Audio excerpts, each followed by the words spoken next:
Olha só, no livro dos Heróis da Fé, fala da história de uma irmã chamada Dabne, uma irmã crente, uma irmã humilde, que se dedicava a orar. E a história diz que o seu marido era um pastor de uma grande igreja que foi chamado para abrir uma obra num subúrbio, habitado por pessoas pobres.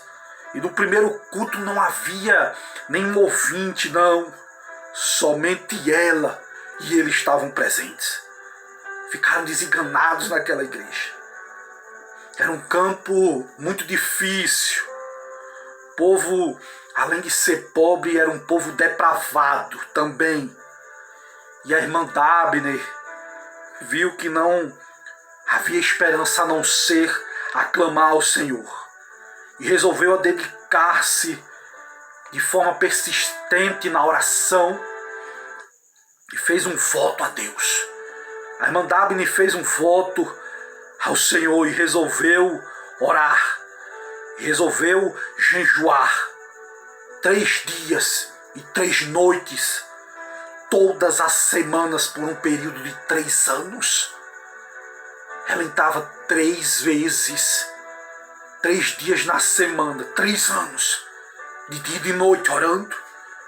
E logo que a esposa, a senhora daquele pastor angustiada, começou a orar sozinha no salão, Deus começou a operar, enviando pecadores, a ponto de o salão ficar super lotado de ouvintes. Seu marido então falou para a irmã Dabne que orasse ao Senhor para que desse um salão maior. Deus moveu o coração na época de um comerciante para desocupar o prédio que fazia fronteira ao salão, cedendo para os cultos. E ela continuava na campanha dela, no voto dela, 3 anos, 3 dias com 3 noites de oração, de jejum. E aconteceu que aquele salão que o comerciante havia doado já não comportava também aos auditórios. Seu marido chegou para ela e disse que ela orasse, porque o lugar também já não estava mais comportando. E ela orou.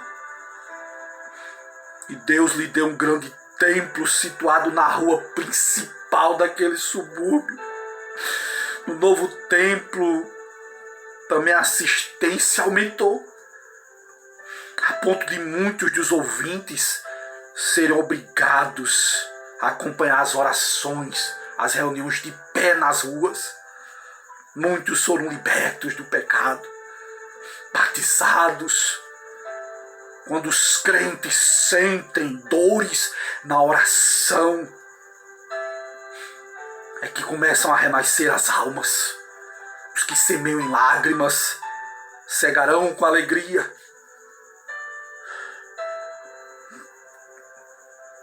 Medita, irmão, sobre o amor do Mestre.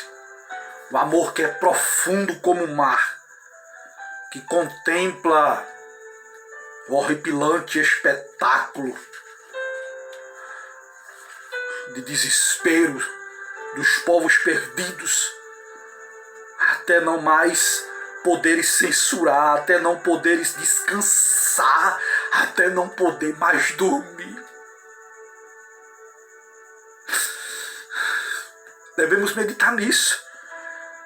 Na campanha de Piemonte, Napoleão dirigiu-se aos seus soldados com as seguintes palavras: ganhaste sangrentas batalhas, sem canhões, atravessastes caudelosos rios sem pontes, marchastes incríveis distâncias descalços, acampastes inúmeras vezes sem coisa alguma para comer.